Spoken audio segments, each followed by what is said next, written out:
My life took an unexpected turn recently, and I have to share it because it might just be the most unbelievable family drama you've ever heard. It all started when my parents, after indirectly causing me to lose a crucial job opportunity, had the audacity to demand I pay their debts, all while spouting the phrase, "Family helps family." I flat out refused.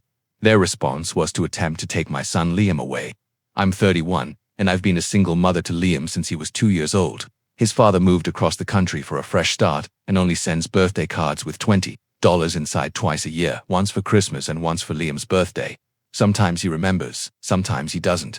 For years, I've held an administrative position at the same company. It pays the bills, but just barely. Between rent, childcare, and Liam's asthma medicine, life is a constant struggle. I've been putting in extra hours, working on special projects, and doing everything I can to get a promotion to executive assistant. That would mean a wage increase, something that would allow me to breathe a little easier instead of constantly checking my bank account before grocery shopping by supervisor. Andrew had hinted that I was the top candidate and scheduled my interview for 2 p.m. Everything was perfectly arranged. Liam would be at school. I'd take a long lunch break for the interview and be back at my desk by 3:30. But then Liam started coughing. Not his usual cough, but that loud barking seal cough that signals an asthma attack. He also had a 101.3 fever, so I knew school was out of the question. I called in sick to take him to the pediatrician, who prescribed a steroid and ordered 48 hours of rest. Once we were home, I made my first mistake. I called my mother. I just assumed, given the circumstances, she'd help. My parents live about 25 minutes away in the same suburban neighborhood where I grew up. My dad is semi-retired and my mom doesn't work. They go out to dinner 3 times a week, spend weekends at their lake cottage, and generally enjoy a pretty luxurious lifestyle.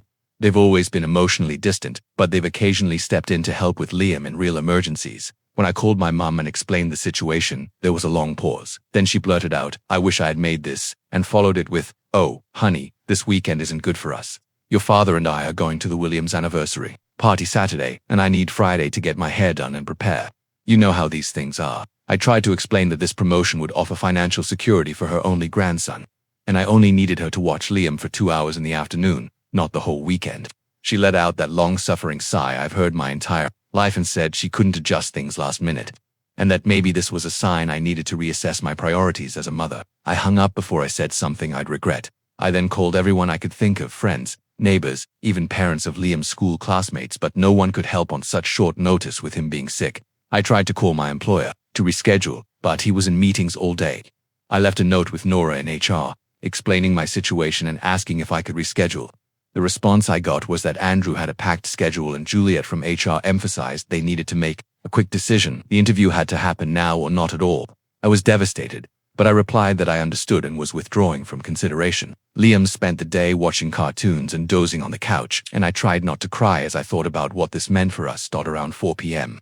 My phone buzzed with a text from my mother. "How did the interview go? Did you make it work?" I just stared at my phone, stunned. It was as if she had completely forgotten our conversation, or in her mind, I was supposed to fix the situation without her help. I didn't respond. Then another text arrived. "We're going to the Williams party. You and Liam should come over for dinner tomorrow. I'm making a pot roast." As if nothing had happened, as if she hadn't just cost me an opportunity I'd been working towards 4 months. Finally, I called her while Liam was watching television. I told her we wouldn't be coming for dinner and that I was heartbroken by her failure to help me when I needed it most. Her reply was chilling. "You can't expect me to drop everything every time you have a crisis. I raised you, and now raising Liam is your responsibility." The conversation went downhill from there. I reminded her that in the 4 years since Liam's father left, I'd only asked for her help about 5 times. She responded by listing all the birthday and Christmas gifts they'd given Liam, as if presents were a substitute for genuine support. When I brought up how many times I'd helped them setting up their smart TV, driving my father to physical therapy after his knee surgery, helping them move furniture when they redecorated, she dismissed it as something that family does. By the end of the call, I was shaking with rage and told her I needed some distance. Maybe it was time I stopped dropping everything to help them, especially since they never seemed to have time for me or Liam. She fell silent. "And then, we were hoping you could help us out with some expenses this month. Your father's medication costs went up and the property taxes were due." I couldn't believe it. In the same conversation where she failed to grasp how her selfishness had hurt me, she asked for money I no longer had because of the promotion I missed, all because of her. I told her I couldn't help financially right now, especially after losing that opportunity. She mumbled something about how families should assist one another. The irony was not lost on me, and I hung up. The official email came stating that the position had been offered to someone else, someone who actually showed up for their interview. I took my lunch break in my car and cried for about 20 minutes, before washing my face and returning to my desk as if nothing had happened. That evening, my father called. He started with casual chat about the weather and neighborhood news before awkwardly transitioning to, "Your mother told me about your conversation." He tried to smooth things over, claiming she didn't mean to seem unsupportive, but they really needed my help with some payments this month. When I told him about the missed interview, he just said, "These things happen, honey. There will be further opportunities." Liam is feeling better and is back at school. I'm back at my desk watching the person who got my promotion learn the ropes. My parents have called twice and texted several times, asking when I can contribute to their costs this month. I am done. After years of one-sided support, I'm now setting limits. I texted them that I wouldn't be able to contribute financially or otherwise for the foreseeable future, and I asked that they respect their response. We're family. We are supposed to help each other. Yes, we are family, but it seems it only matters when they need something from me. I'm not sure what will happen next. Part of me feels awful for cutting them off, but another part of me wishes I had done this years ago. Liam keeps asking when we're going to see Grandma and Grandpa, and I don't know what to tell him. Just to clarify for those who suggested it, I couldn't have taken Liam to the interview. He was truly sick with a fever and a terrible cough. I couldn't leave him alone, and taking a 6 or 7-year-old to a professional interview was simply out of the question. It's been just over 2 weeks, and I wanted to give you all an update because things have taken an unexpected turn, especially given my parents' history. First and foremost, thank you to everyone who commented on my initial post. Reading your stories and advice made me feel less alone and more confident in my decision to set boundaries. After I texted my parents that I couldn't support them financially anymore, they went silent for exactly 3 days. I started to wonder if they were reflecting on their actions, or at least respecting my boundaries. That hope vanished while I was making dinner for Liam and myself. His favorite comfort food is packaged mac and cheese with cut-up hot dogs. My phone flashed with a message. I thought it was Juliet from next door asking if I needed anything from the store, as she sometimes does. Instead, it was my mother, who had sent a screenshot of an outstanding credit card bill for $4,378.62. No context, no message, just the screenshot. I didn't respond. 20 minutes later, another text arrived. "We need help with this by Friday or they'll raise our interest rate." I stirred the mac and cheese, remembering how many times I had financially assisted them over the years. They couldn't afford gifts for Liam last Christmas, but they managed to spend a weekend at a ski lodge in January. The emergency car repair last summer turned out to be an optional upgrade to their sound system. Each time I pulled from my small savings because they made the situation sound serious and temporary. I put away my phone and focused on supper with Liam. He'd been asking about my parents all week, and I'd been vague, saying they were busy. I hate hiding things from him, but he adores his grandparents despite their flaws, and I don't want to burden him with adult issues. While we ate, he told me about his class's upcoming solar system project and how he was chosen to be Jupiter because it's the biggest and has the most moons. After he went to bed, I checked my phone again. My father had missed 3 calls and left a frantic voicemail. "Honey, call us back. This is vital. Your mother is extremely upset." I didn't call back. Instead, I texted to reiterate that I couldn't contribute monetarily right now, especially after missing the promotion. Then, I set my phone to silent and spent an hour applying for jobs. The promotion catastrophe had been a wake-up call. After 4 years of loyalty to a company, I was still easily replaced. I needed to prioritize Liam's and my own needs. The following morning, I woke up to a novel-length text from my mother, explaining that the credit card debt was mostly from helping me and Liam. This was news to me. While I waited for my coffee to brew, I read over my personal bank statements from the previous year. They had given Liam a $30 Target gift card for his birthday, passed along some hand-me-down clothes from my cousin's child that didn't fit, and taken us out to supper once at Applebee's using a buy one get one coupon they'd offered at least 3 times before. Meanwhile, I'd given them $800 when their water heater failed, spent more than $200 on my father's birthday present, and spent many hours assisting them with everything from technology issues to transporting them to appointments when my father's cataracts made night driving problematic. I took Liam to school and then went to work, where I had to train Ronnie on some processes he'd need in his new role, which would have been my future role. He seemed really uncomfortable with the situation, saying things like, "You really had this down pat, and they should have just waited to interview you." It was awkward, but not his fault. During lunch, my phone vibrated with an unknown call. I answered, assuming it was from one of my job applications. It was my Aunt Isola, my mother's sister, with whom I only speak about twice a year on holidays. She launched into a spiel about how concerned she was about my parents and how she realized I was going through a difficult emotional period, but family needs to stick together.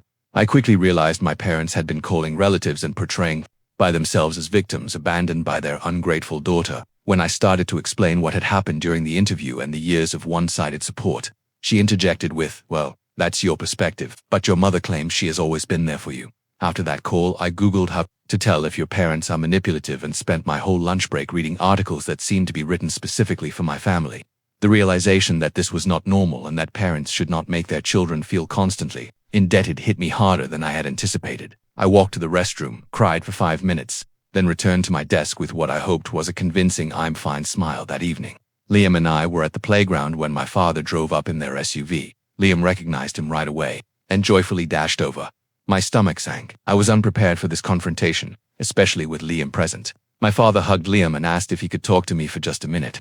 I sent Liam back to the swings where I could still see him and turned to face my father, arms crossed. He looked tired, and for a brief moment, I felt that familiar guilt I'd carried my entire life. Then he started telling me how my mother had been weeping herself to sleep because I had shut them out. And by the way, did I know their homeowner's insurance premium was due next week? I interrupted him and pointed out that he drove 25 minutes to the playground to guilt-trip me, but couldn't drive the same distance to help Liam when he was sick. He truly looked shocked, as if the idea had never occurred to him. We talked for about 10 minutes, and he alternated between subtle guilt tactics and outright pleas for money. I finally told him I wanted to get Liam home for supper and that I'd think about what he said. His relief was palpable. He felt he had won.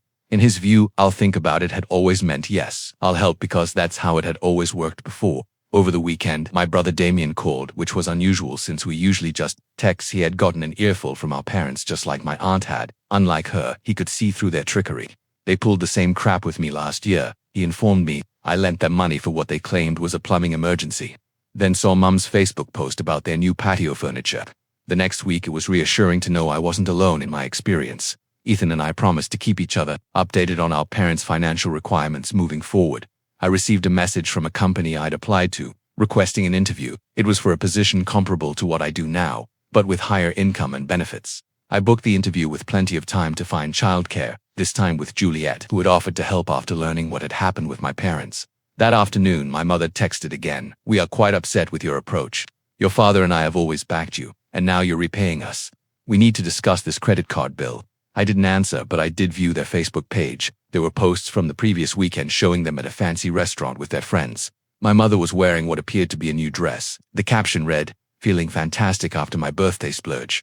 Liam was in bed, and I was folding laundry when I heard a knock. It was around 9 p.m., so I looked through the peephole before opening. My mother stood there looking angry and victimized. I opened the door but didn't invite her inside. She quickly launched into a speech about family commitments and how she and my father were experiencing great financial difficulties due to unanticipated bills. When I asked what these expenses were, she became cryptic, referencing medical bills despite both my parents being on Medicare, house renovations despite their home being newer than mine, and general cost of living hikes. I kept calm and reiterated that I couldn't help monetarily right now. She changed tactics and asked if I could help them arrange their finances because I'm good with budgeting. Translation: she wanted me to dig into their finances, feel bad about their predicament, and contribute money. I recommended they speak with a financial advisor at their bank or look into credit counseling options. Her expression stiffened, and she whispered something that has stayed with me ever since. I do not think you comprehend. We are your parents. We cared for you for 18 years. Now it's your turn to look after us. I told her I needed to check on Liam and locked the door. Through the glass, I saw her stand there for about a minute before returning to her car where my father was waiting in the passenger seat. My mother then sent a group text to me, Damien, and several extended family members with a link to a GoFundMe titled "Help to Seniors Stay in Their Home." The description cited medical difficulties and unforeseen bills, but didn't specify anything concrete. The goal was set at $155,000. There were no donations yet. Ethan quickly called me, leaving us both dumbfounded. Our parents owned the house outright. It had been paid off several years ago. They received retirement income from my father's pension and Social Security.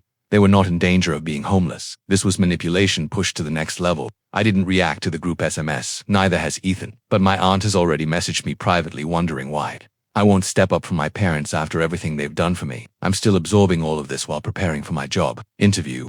Liam keeps asking why we haven't gone to see Grandma and Grandpa, and I'm running out of excuses. Part of me feels as if I am being cold-hearted, but part of me feels like I'm finally sticking up for myself. After years of being taken advantage of, my dad sent me an email with the subject line, "Urgent, please read." The body of the email simply, "Read. We need to talk face to face. It's about the house." I'm not sure what to expect next, but I'm attempting to maintain my boundaries. The job interview feels like a new beginning, a chance to move on without the constant drain of supporting individuals who are incapable of helping me when I most need it.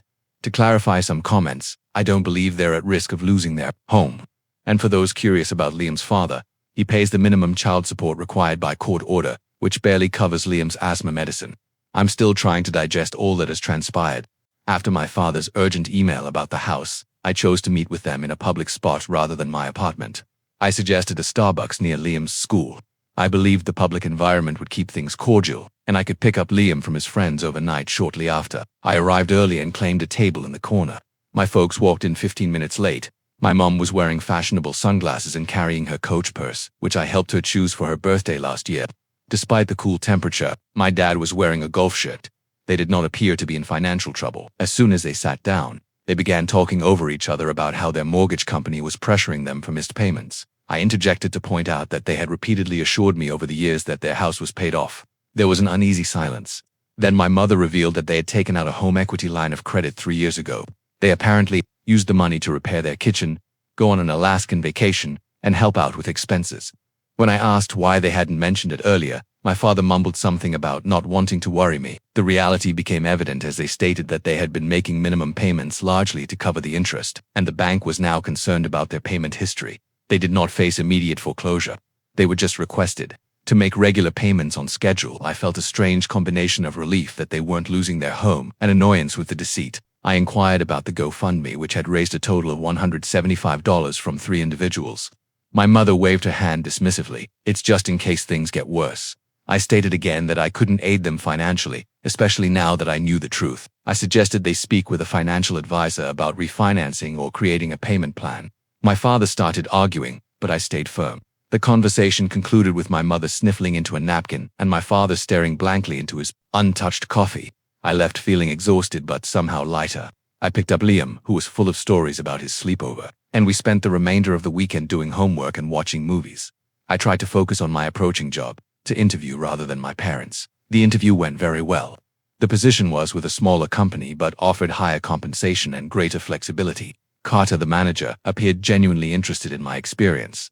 When I discussed my childcare issue without bringing up the conflict with my parents, he stated that they have a work-from-home option for parents when their children are sick. I tried not to be overly thrilled, but it felt hopeful. While I was making supper and assisting Liam with his Jupiter project, he was painting paper match and our tiny kitchen table was covered in newspaper and glue. My phone vibrated with a text from my Aunt Nora. It was a screenshot of a Facebook post from my mother. Watching your child make bad decisions might be one of the most difficult aspects of parenting. I am praying for guidance during this difficult time.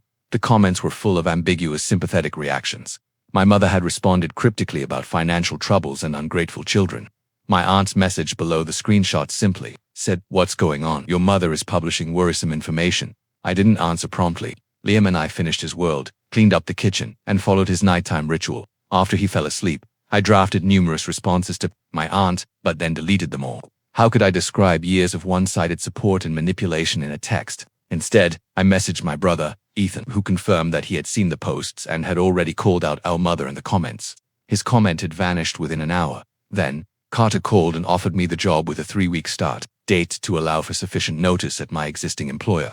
The income was $2,000 higher than the promotion would have been. With better benefits and the necessary flexibility for Liam's requirements, I accepted the offer and felt a sense of relief sweep over me. This was the fresh start we needed. I picked up Liam from after-school care and treated him to ice cream to celebrate. While we sat at the small table, I received a call from an unknown number. I almost ignored it, but something compelled me to answer. It was our apartment complex manager asking if my parents had permission to enter my flat. Apparently, they arrived claiming they needed to drop off something important for Liam, but had forgotten their key. My stomach sank. I had never given them a key, and they were certainly not permitted to enter my apartment. I assured the manager, absolutely not, thanked her for checking, and promptly contacted my parents. No response from either of them. I hustled Liam through the rest of his ice cream before driving home, concerned about what they were up to. When we pulled into the parking lot, my parents' SUV was still parked in a visitor's spot. I instructed Liam to wait in the car with the doors closed, which I had never done before, and promised to return shortly. I called my parents again as I walked to the manager's office, but there was still no answer. The manager, Elise, seemed relieved to see me. She told me how my parents had been increasingly insistent on entering my apartment, claiming they had left medicine for Liam inside. When she declined without my permission, they sat in the lobby and stated that they would wait. They had been there for over 2 hours. I braced myself and headed to the lobby, where I found my parents seated with a small suitcase and my mother's large handbag. They looked up when I entered and my mother burst into tears. My father jumped up and began explaining that they had a misunderstanding with their mortgage company and their utilities had been turned off due to clerical errors. They only needed a place to stay for a few days until everything was resolved. I stood there in disbelief. They had attempted to get into my apartment before I arrived, presumably to establish themselves before I could resist. I inquired why they hadn't called first. My father indicated that their phones were also due to be turned off and they wanted to tell me in person. Despite this, they drove 25 minutes to my flat and waited for hours before phoning. I informed them they could not stay with me. My apartment has one bedroom, which I share with Liam, and a pull-out couch in the living room that barely fits one person. More significantly, I didn't feel comfortable letting them stay after everything that had transpired. I recommended they travel to a motel using the credit card they had lately showed me, or they could stay with my Aunt Nora, who lived nearby and had a guest room. My mother's tears turned to fury. She claimed I was abandoning them when they needed me most, just as I had accused them of doing to me. My father began detailing all of the things they'd done for me growing up, such as paying for my school lunches, buying me clothes, driving me to doctor visits, and other normal parental chores presented as amazing acts of kindness. Liam was still waiting in the car, so I had to wrap everything up quickly. I firmly told them that I would assist them in finding new arrangements, but they were unable to stay with me. My mother grabbed her purse and went out, but my father waited, appearing perplexed as to why I wasn't folding as I normally did. I spent the next hour calling my aunt, who grudgingly agreed to let them stay with her for a few days.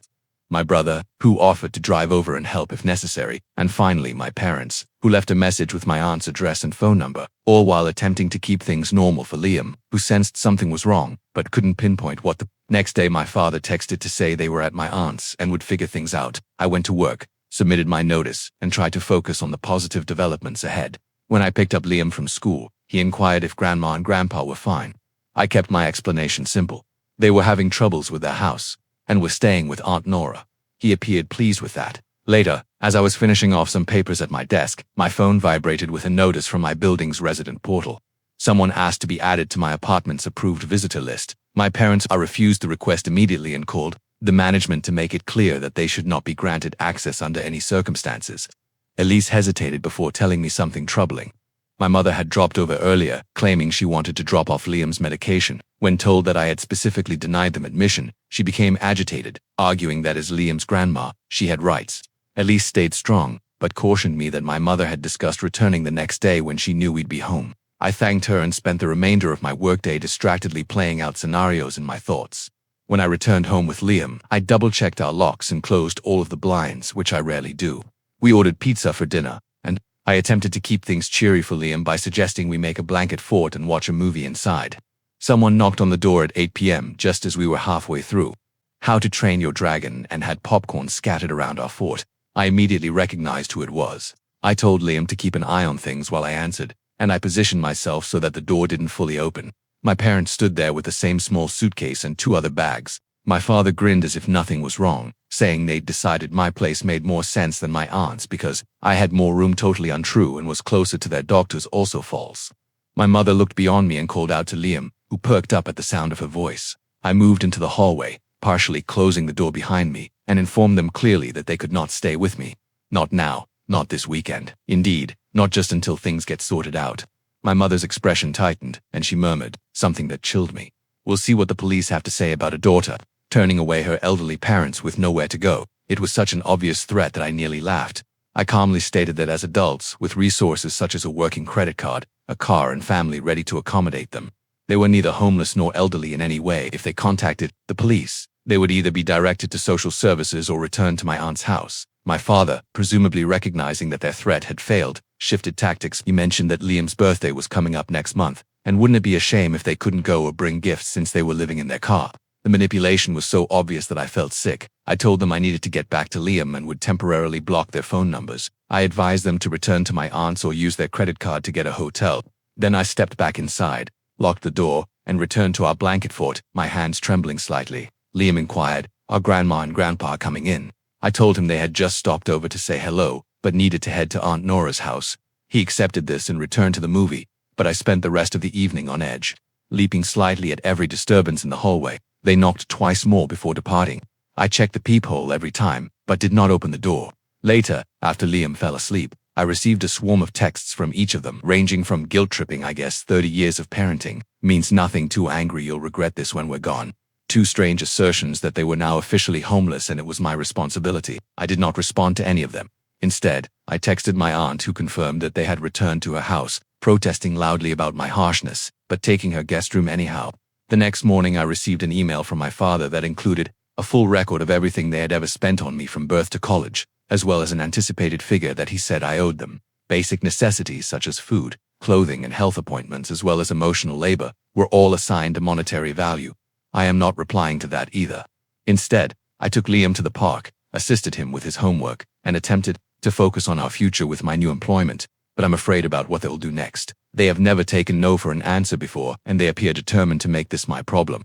To those who asked, staying with a friend temporarily is not an option given Liam's schooling and my work schedule. Also, this is our house, and I do not want to be driven out of it. And for those recommending adult protective services, my parents are in their early 60s, completely mobile, intellectually capable, and have resources. They choose this conduct as a persuasion tool, not because they are weak adults incapable of caring for themselves. I didn't think I'd ever post another update, but something happened that I'm still processing. Writing has always helped me sift through my feelings, and since so many of you have asked how things finished out, I believed I owed you the final chapter of this story. It's been just over 6 months since my parents walked up at my door with luggage, claiming to be homeless. A lot has changed since then, largely for the better. I've been at my new job for 5 months. The promised flexibility has been realized. When Liam's asthma flared up recently, I worked from home for 3 days without receiving any guilt trips from management. The extra income hasn't made us rich, but I no longer get up at 3 a.m. wondering if I can pay both Liam's school supplies and the energy bill. We moved into a little 2-bedroom apartment in the same school district, but Liam now has his own room. You should have seen his expression when we went furniture shopping at IKEA, and I told him he could choose his own bedding. He selected one with planets. Our refrigerator isn't always on the edge of dying. The shower provides water pressure for more than 5 minutes. After years of frugality, small things feel gigantic. What about my parents? The issue has been complex. I didn't hear from them, personally, for over 3 weeks after they showed up at our home that night. Instead, they launched what my brother Ethan refers to as the family's public relations effort. My aunt Nora, several cousins, and even my father's bowling mates all contacted me with different versions of their really struggling. Families should stick together. I started therapy about a month after my previous post. My new insurance covers it, and the experience has been eye-opening. My therapist helped me see patterns in my life that I had previously overlooked, such as how I had been trained since childhood to feel responsible for my parents' happiness and financial stability, how no was never treated as a complete sentence in our family, and how guilt was weaponized whenever I attempted to establish independence. I continued the documentation, saving every text, email, and voicemail. Then I had to utilize it. My parents convinced Liam's school that they had permission to pick him up for a doctor's appointment. Fortunately, the front desk called to confirm, so I was able to rush over there. My folks were in the parking lot waiting. When I questioned them, my mother said that they just wanted some quality time with their grandson. Following the incident, I spoke with the school administration, showed them the record of continued harassment, and they changed their security systems. That was the turning point. I wrote my parents a certified letter informing them that any more attempts to see Liam without my specific permission would result in legal action. I did not want to do it. Writing the letter made my fingers shake, but Liam's safety came first. They backed off, at least physically. Liam has struggled with all of this. Unsurprisingly, he misses his grandparents and doesn't quite understand why we don't see them anymore. I tried to explain in age-appropriate terms without condemning them. We've had several chats on the way to school about how people we care about might make unhealthy choices and how it's appropriate to love someone while needing space from them. I'm not sure how much has sunk in, but he appears to be adjusting. Despite everything, my relationship with my brother has improved. Ethan and I were never very close. He's 5 years older and moved across the state after college, but dealing with our parents' conduct has made us closer. He now visits once a month, and Liam adores his cool uncle, who teaches him card tricks and sends him comic books. I discovered through family rumor that my parents had fallen behind on their mortgage payments, but not because they were poor. They'd been putting credit card spending ahead of home payments, figuring they could always catch up later. My aunt, who has grown surprisingly supportive since seeing the complete picture, says they worked out a payment plan with the bank and are no longer in danger of foreclosure. They were never really homeless, it was blatant manipulation. My aunt also revealed that my mother was unhappy when I accepted the new job instead of assisting them financially. Apparently she had been banking on my guilt to provide a steady salary, and my unexpected backbone had thrown off their financial plans. I wish I could claim I processed everything with complete emotional clarity, but that isn't true. Sometimes I've cried after Liam went to bed, wondering if I'm doing the right thing. I've spent days writing extensive text messages articulating my point of view, only to erase them before they were sent. I've seen something Liam done and thought, Mom would love this, before realizing where we are. The most difficult aspect has been the holidays and birthdays. Liam turned 8 last month and asked whether Grandma and Grandpa would attend his birthday. I had planned a small celebration at the local bowling alley with a few school pals. When I told him they weren't coming, his small face sank for a little second before he recovered and began talking about the cake. That moment devastated me. I gave them images of his party via my aunt. I'm not attempting to prevent them from learning anything about his life. I'm simply creating boundaries for direct contact until I can trust their behavior. Now, let's talk about that unexpected call. I was making pancakes for Liam, as is our Saturday custom, when my phone rang with my father's number. I almost declined it immediately, but something compelled me to respond. His voice seemed different, softer, and less entitled. He inquired about our well-being and for once waited for my response before moving on to his own concerns. I provided vague, courteous responses. Then he told me something I never expected to hear. My mother had begun visiting a therapist.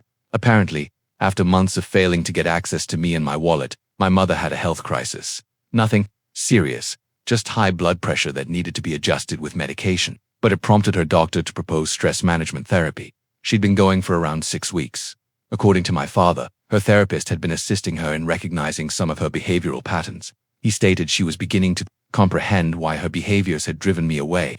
There was no grandiose apology. There are no grandiose promises of transformation. My father simply stated that she was working on something and viewing things from a different perspective. He stated that they would like to gradually rebuild a relationship on whatever conditions I felt comfortable with. I told him I needed some time to think about it, and he accepted it without dispute. Another surprise change. Before hanging up, he noted that they had set up automated mortgage payments and were dealing with a financial advisor at their bank. It seems like he was attempting to demonstrate that they were addressing the issues that led to their homelessness claims. I still don't know what to do with this development. 6 months of therapy has taught me to be cautious about falling back into old habits. However, it has also helped me see that relationships may grow if both people are willing to put in the effort. The question is whether my mother's therapy, it involves true self-reflection or simply another instrument for obtaining her desired outcome. For the time being, I'm taking each day as it arrives. I proposed to my father that we start with occasional emails with information on Liam, photos, and school accomplishments, no in-person visits, no financial conversations, and no unsupervised contact with Liam. He appeared quite comfortable with these terms. My therapist has reminded me that genuine transformation takes time to manifest itself. Words are simple. Consistent acts throughout months or years are what count. So, I'm going on with cautious optimism while keeping my boundaries solid. Life is not perfect. Our new apartment has a constant dripping sound in the bathroom that the maintenance person cannot seem to remedy. My automobile made an alarming noise last week, which I'm ignoring since I don't want to know how much it'll cost. To fix, Liam still gets nightmares and crawls into my bed at 2 a.m. My new job has its own set of stresses and office politics. But behind all these common obstacles is a new emotion that I'm still getting used to. The notion that I am finally in control of my own life, rather than simply reacting to everyone else's emergencies. It's simultaneously empowering and terrifying. I'm not sure what the future holds for my parents. Maybe they're actually transforming. Perhaps this is just a more complex manipulation. In any case, I'm no longer willing to put my future and my children's well-being at risk to meet their expectations. Thank you to everyone who helped me on this journey. With counsel, comparable tales, and support, knowing you are not alone can make all the difference.